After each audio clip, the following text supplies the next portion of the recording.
Beyond the newsroom, where untold story is revealed.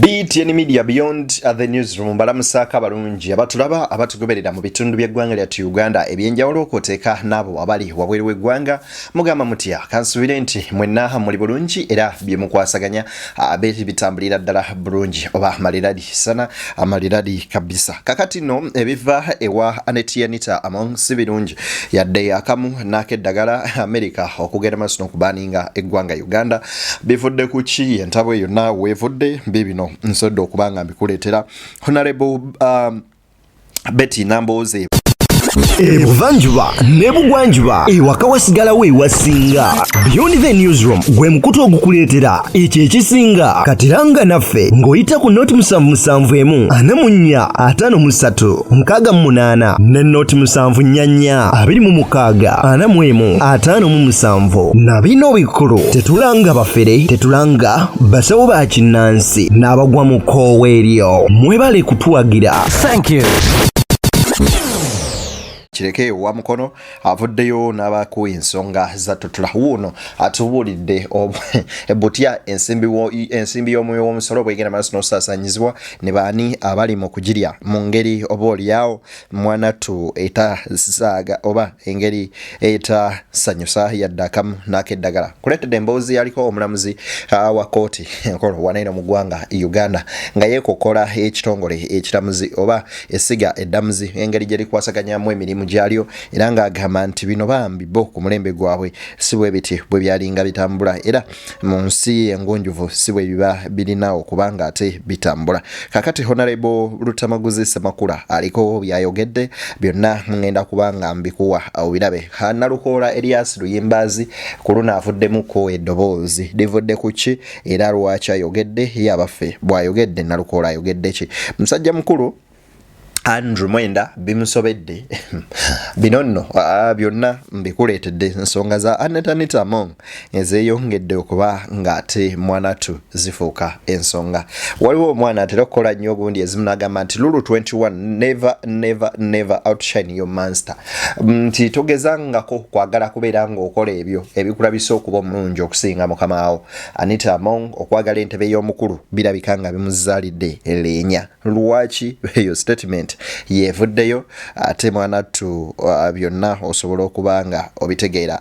Oto Odong oba Odongo Oto nonno avuddeyo naye n'abaako ebigambo byayogedde ku basibe ba NUP abali mu nkomyo nga tebalina musango kyokka nga bali b'ensimbi w'omusolo oba bali b'enguzi batambula bayinaayina bakinigguka. Agamba nti ebyo byonna bisaanye okubanga bitunulwamu eyo nno si e Uganda bannayuganda bangi gye bandyetaaze okubanga ate bafuna. Weewaawo wano wennyini wenjagala okusabira video sokoje mpera like otyo like eja kuduka emisine mingi tuke kubulisa kino mwasobola okubanga agifuna atera mu ngeri yemu nawe watulabanga gwe munondi gwo gusoso tulaba obatugoberera nyagala okutegeeza mugana wange twegateko ngo subscribinga kona mu kigambo subscribe then pomala okone mu kadeka je personalize kateke mu always love na notification ku mbozi n'enyo vuze tugera maso n'okubanga tuteekayo ku makoto ogumanyikiddwa ngo gwa Beyond the newsroom boterevu kate start tukawo tubatu kuwabu ensonga lwekite tutandikira ddala ne musajja mukulu manyikiddwa nga Odongo Oto wulirize bigambo bino. This MP Waiswa for Nakawa, Eddie Mutwe, you arrest them. The law says you are presumed to be innocent until proven guilty. We can arrest a call for suspicion of trying to overthrow government. But in our law, you are innocent until the court proves you guilty. Why do you detain someone for over 200 days, yet the law says he's innocent? So you have made him guilty before the trial? So for me, whoever wants can kill me wherever they want to kill me is up to them. The good part, two facts in life. You cannot change the day you will die. So Ugandans, those with power should be fair to people. Arrest people in a humane manner. Odongo Oto no mu bigambo byenga ayogera agamba mazima matuufu oyinza otya okukwata n'osiba bannayuganda. The constitution era semateeka w'eggwanga ono ne bwe tuba tumutunuulira okuva okwoli owa ziti 85 atugamba bulungi nti tolina musango okutuusa nga osingisiddwa omusango mu mbuga z'amateeka omuntu obeera suspect okutuusa nga kooti etaputa oba omulamuzi ng'agukusalidde n'agukusinzisa awo oba n'omusango kati mu ssemateeka oyo y'omu tosobola siba muntu mwaka mulamba ng'omusango gw'omuvunaana togulina era nga tasalirwanga kyova olaba era ssemateeka y'omu ennaku kasita zituuka ne ziggwako bagamba nti omuntu oyo waddembe okufuna unconditional bond release.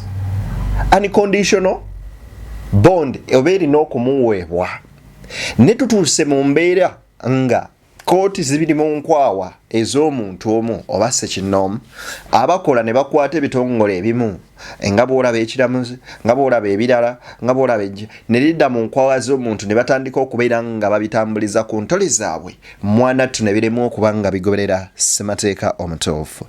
Bw'owulira ebigambo bwe bityo ng'ekyamazima matuufu oli munnayuganda nga nze naawe golowooza ki ekijja mu matuugo era bw'omala okuwulira ebyo golowooza ki? Njagala kuwa owulirize wano ebigambo bya Honorable Betty Nambooze bakireke owuliriza. Okimanyi nti Speaker Anita abadde afuna akasiimo k'okuba nti yaliko Deputy Speaker. Ekyo kyali kya bwewussa. Omanyi nti mukyala Kadaga afuna akasiimo k'okuba nti nno yaliko Deputy Speaker. Ate afuna akasiimo ak'okuba nti yaliko Speaker. Ate nga bw'afuna n'omusaala kati ogw'okuba Minister era Prime Minister.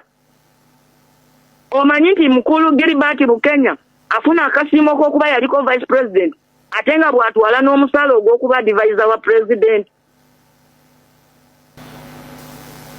Jukira Ssemuju yasituka n'agamba Speaker nti Speaker waliwo munnamagye omu tusaana tumukaliremu awatali kyo ffenna nnamagye oyo linnyama ye tukeesa lukya n'agandi mmwe nze siriimu. So obuzibu bwe tulimu mwami kibazo bunene nnyo okusinga bino bye twogerako. Amazima gennyini bannayuganda basaana bamanye olutalo luno wawe lulina okutandikira. Olutalo luno lulina kutandikira ku kutereza bya bukulembeze. Ekyamazima matuufu eggwanga Uganda kyo twakkiriza nti buli kimu kisoboka. But there is a saying that in a failed state everything is possible and everything can happen at any given time. Sigenda kiddamu mu lulimi Luganda. Naye bw'otunuulira bino byonna ekyamazima amatuufu biswaza buswaza era obiwuliriza n'ogamba naye Mukama wano twatuukawo ddi nga Uganda. Omuntu nga yawummula n'okuwummula ne bamuwa ofiisi endala n'atwala omusaala gwa ofiisi 3 namba atwala obusiimo bwa ofiisi 2 n'agattako n'omusaala gyali. Kyokka mu ssemateeka batugamba bwe bati nti omukozi yenna ng'oli mu public office olina okusooka okugiriza resigninga n'olyoka ojja okwesimba mu kifo ekirala kyonna twakaya any opposition any position you have to first resign from the position where you've been, then you contest for the other one or you take over another office. Then how can someone obanga bamuwa obusiimo you get commission ku buli kamu n'omaliriza nga n'obusiimo babubawa mu ofiisi ze mwavaamu Uganda. Olira Nambooze. Nze omuntu gwe mmanyi mukyala Anite agaggawala ffenna tulaba. Tebwazuukuse lumu ne tumulaba ng'alina emmotoka ya Rolls Royce. Abadde alina enkola Abaganda gye bayita ey'akatali kabbe. Amagumba osuula mu mulyango. Akatali kabbe bw'oli amagumba osuula mu ki? Mu mulyango mu luggya. Lwe yagula emmotoka n'aziwandiikako n'amannya ge. Yeyalumirizanga ensi yonna eraba nti zino zaani zange lwe yagulira bba ekirabo ekya Range Rover ng'aweze ku birthday yakimuweera ku Parliament. Bwe yazimba amaka yatwalayo Parliament nnamba ng'agaggulawo. Era ne gavumenti yakiikirirwe yali Vice President second. Bwe yazimba eddwaliro amayumba ebisenge by'omu ddwaliro yabiggulamu n'amannya g'abaana b'abakulu era n'ayita ne President n'aggulawo. Era President naawe obujulizi nti amujjukizza nti yamuyambako. Amasomero ge abadde agaddukanya ensi era abanga gagaba n'ebirabo ennaku ezo twabadde mu Parliament n'atugamba nti essomero lye lijja okuweerera omwana wa Honorable Nakimuli paka omwana lwalimalako ekibuli era n'agamba obukadde 25 bubuno tubuwaddeyo ng'ensi ekola ki ng'eraba. So buli kintu kyonna ani tekyabadde alina mpulira nti ne Rose Royce abadde ategeka kugijjayo agirage Uganda lunaku lw'amazaalibwa ge. So mbuuza nti ebintu bino bwe bibanga bibadde mu bukumpanya poliisi ebadde luddawa? Ebadde terina bujulizi. Ebadde luddawa ebbanga eryo ate bujulizi ki ng'abadde abirina ng'era byeyagaliramu? Bwe yazaala abaana yabatulaga ffenna buli muntu n'agamba omukulu azadde abalongo. Nakola omukolo ogwa sukulu abantu abatwala mu maka ge. Nakola omukolo n'ayita abasiraamu mu maka ge. Ensi yonna ng'eraba ebirungi byalimu. Sente azigaba mu lujjudde. Bannange wano nga byewo kawumbi, wano nga byewo obukadde 10, waliwo lwe yagenda okuziikirako Katuntu. Katuntu yafiibwa muganda we n'amukubagiza amabugo ga bukadde 10. So omuntu abuuza nti lwaki leero era lwaki okubuuliriza kwa poliisi kukwataganye n'enkyukakyuka eziri mu kusalawo kwa NRM? Omanyi, let me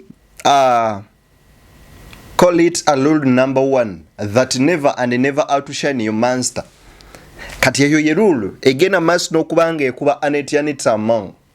Bw'abanga buli kyabadde azaakola akiteeka mu kamera ng'ensi yonna ekiraba.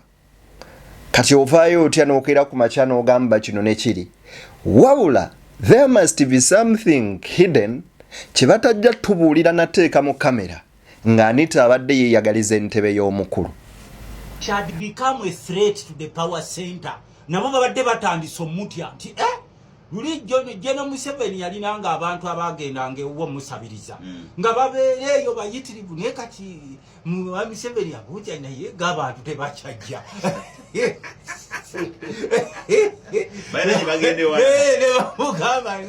Mwewo waliwo protocol mpanvu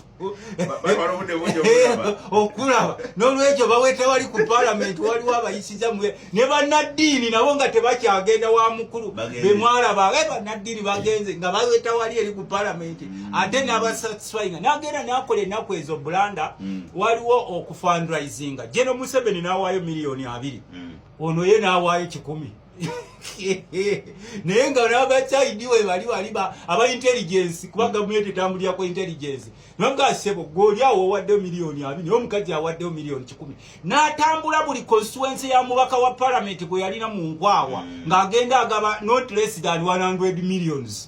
Ne gundi yawadde 10 wagunde webuuza nti ono ye alina ngewuwe enkoko mu kifo ky'okubiika amagizi biika sente naffe tuguleyoko kwezo ye sente azijjawa zijukira ono we Lwengo sise namuju yalina omukolo ne bamukwata nga tegunaba nera yagenda n'agenda n'abagamba kasito nabbanga abawaako government took it no yabye ne kasitabbanga abawaako abaletera gagati noza bano teyabawaddeko abamutwale entyagi. Honorable Lutamaguzi mu bigambo bye yayogedde bulungi agamba nti obuzibu bwa Mongo bwasinze okusisinkana alabika nga atunuulidde nnyo wali eri ku power center okulaba nga babadde balaba nga mulimu embeera ekyuse ng'ayinza okuba y'omu ku abo abeegwanyiza entebe y'omukulu nga mu bigambo ebigambibwa Imbu emmotoka eziwerako nga 6 zibaakatwala naye nga bw'otuuka mu maka ge alina mu parking yard oyinza olowooza bondi ya mmotoka ku mamotoka g'alina ebyo nno bw'obiteeka ku mabbali n'owulira nti omudidi gw'ensimbi ogwenkana bwe guti gwe gwaggiddwayo awo nno General Museveni we yaviiriddeyo n'ayisa ekiwandiiko nga bagamba nti bane mwetegeke okubanga akasente kammwe konna mukatwala mu banka mukakyuse oba mukadepositing kubanga very very soon bagenda kubeera nga bakyusa nooti ey'emitwalo 5 yagambye bw'ati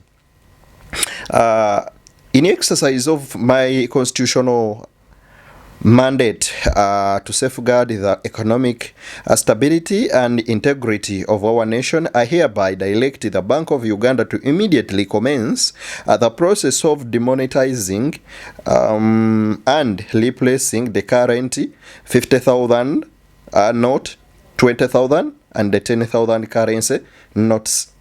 This sudden change is necessary to curb illicit financial flows, counterfeit. Anyway, that is it. Sijaji marayo nti ibatuuse ne kussa erigamba nti zino sente tuzijjewo nga beeraliikiridde ki beeraliikirira omuntu yenna ayina ku nsimbi eziwerako nga yazitereka kati Anita Among ye muntu gwe basuubira okuba nga alina billions ezisukka ne mu 10 naye nga ziri waka nga ziri mu basements ez'enjawulo nga ziri mu caves ez'enjawulo gye yatereka naye walala n'atali oyo yekka gavumenti yeeraliikirira nnyo kubanga katumiza olaba face opposition nga Bobi Wine yet there is another opposition eyinza okulabika nga eri more serious than even these NUP people whom they arrest every day. Anyway, to take that aside, njagala kubaako we mbavugira wano katini nnyo kutwale wano wulira Lutamaguzi neera wano. Gwolowooza Anita Among yasinga obubbi mu gavumenti eno. In fact ayinza n'okuba n'ekifo eky'ekikumi takikwata.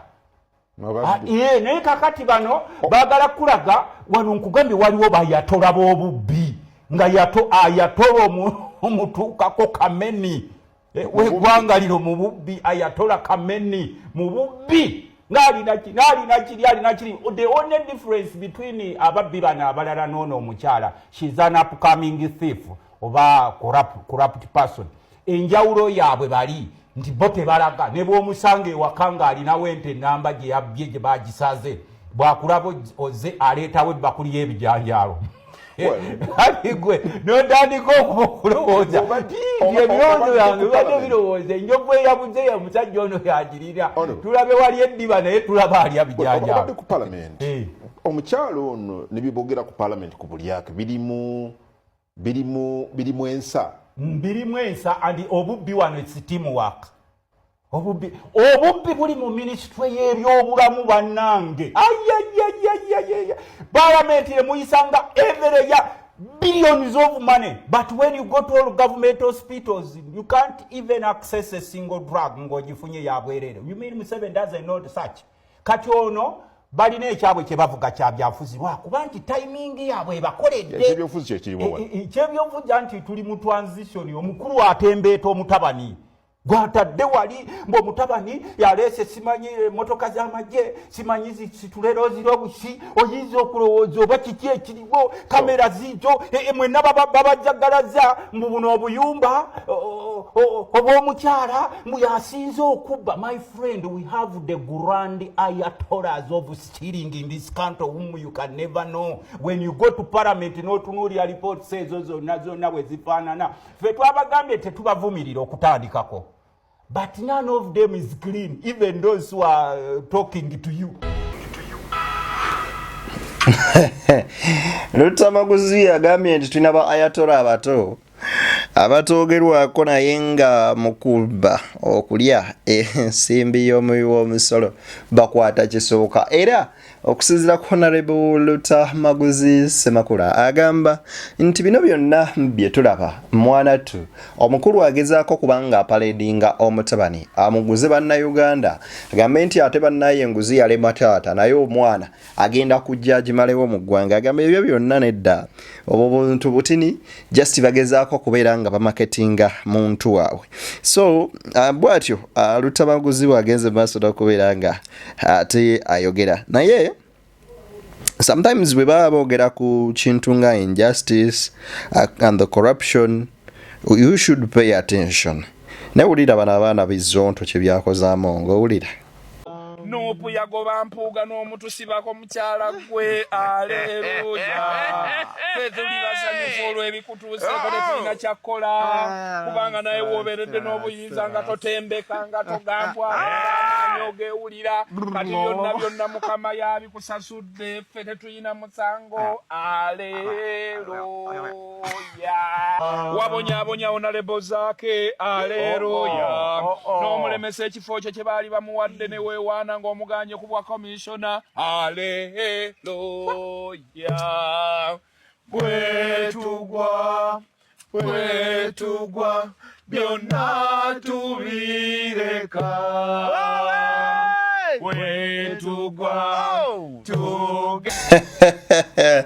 begambya Anita Mongo nti bwe tufa byonna tubireka mu bufunze nga bagezaako okumugamba nti mukyala akakkana ebyensi byansi ate olunaku lukya Mwanatu byonna n'obirekawo oyo yali omulamuzi wa kooti olusoka owuliriza ebigambo bye bino wuliriza.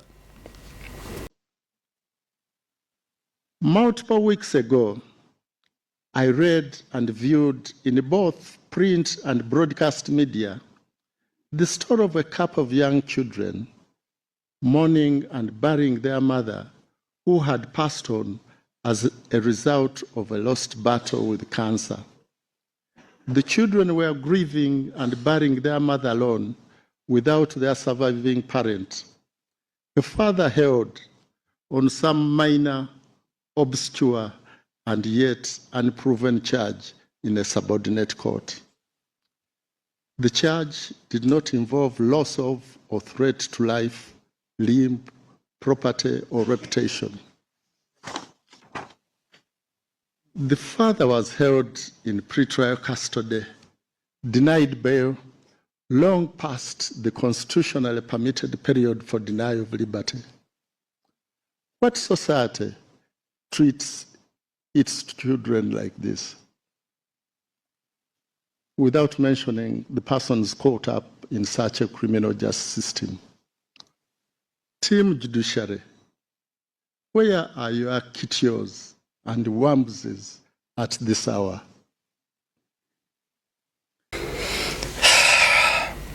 bwe bamala okuwummula nga batandika okuba nga boogera amazima nga nabo bavaayo yagamba nti yatunuulira nga baziika mukyala wa Iswa nga baana basigadde mu masekkati g'amasaŋŋanzira nga tebalina bisubi kwe beekutte nga n'ekitaabwe yandibadde waali mu kkomera olwa kooti nti yagenda maaso n'okuba nga emumma okweyimirirwa ku misango egitategeerekeka era nga tannasingibwa yadde musango n'ogumu ogutaalimu kutta muntu ogutaalimu kukola ki wabula emisango emijingirire n'agamba nti ekitongole oba essiga eddamuzi musigala luddawa mu nsonga ezifaanana bwezityo. Anyway, ebyo nno bwe bimala okutuukawo era eggwanga lyaffe ne liba bwe lityo kaba kaseera kanene era kaba kaseera kakusoomoozebwa. Wuliriza ku bigambo bya musajja mukulu ono bamuyise Mwenda. There has been a convergence of two different but self-reinforcing and compatible aims or pursuits.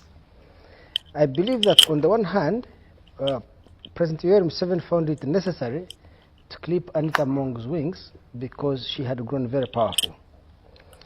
On the other hand, okay, let me put it this way, President Yoweri Museveni found it necessary and was seeking to clip Anita Mong's wings because she had amassed a lot of power and influence within both NRM and the government that I suspect, this is me second reading Museveni, he felt she was going to pose a threat to his power over time. On the other hand, you have General Muhoozi, who is hostile to public corruption, but also public displays of ostentation and luxury. So the two pursuits converged on one single individual, Anita Among. So let me give you a background. I wrote an article in The Independent on the 21st of March this year, saying the following things about Anita. First of all, she's a highly skilled politician.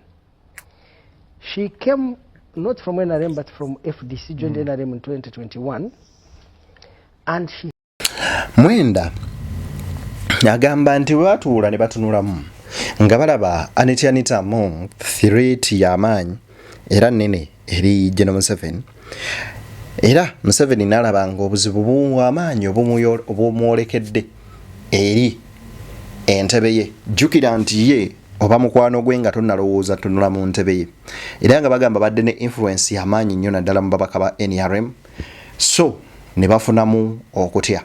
Mu byonna baamanya nti yo Anita Among yandigenda mu maaso n'okubasiguukulula. Si bye nalabye n'ebyawongo bye bajjayo comment reserved, naye ensonga mulekanga omuzitegeeredde ddala bulungi. Omusajja tayagala akwata ku ki ku ntebe ye. Nkwongereyo ku kati nnyo wano kankuwe ku Honorable Nalukoola, wuliriza. Ani yaleeta Anita Among okuva ku ntandikwa?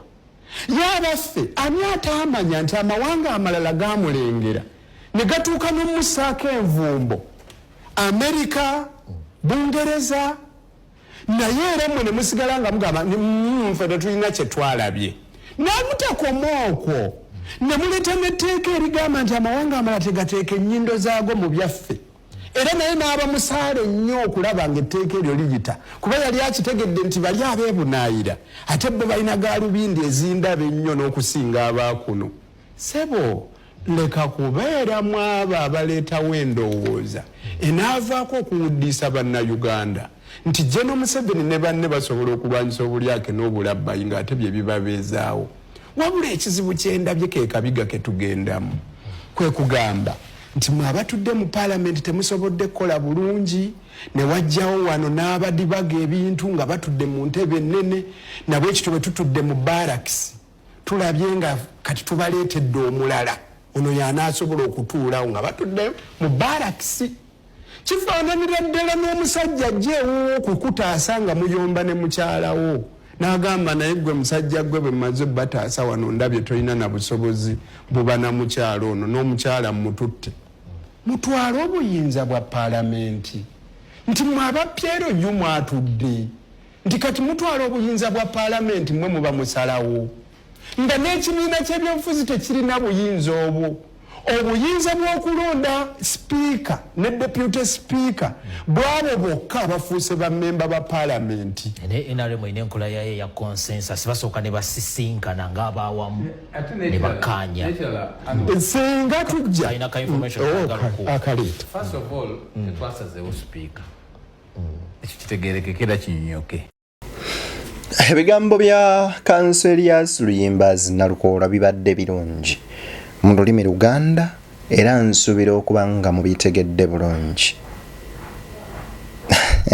Bwe kiba nti neighbour agenda kujja akutegeerera emmaka go bibaamuko embeera era emberebezi. Banywanyi munzikirize neme kubeera nga nsukka wano okujjako baagaliza bye munjagaliza. Nze Denny tuli ku mukutu gwa BTN Media Beyond the Newsroom ku lwa Katonda n'ensi yange. Bye bye.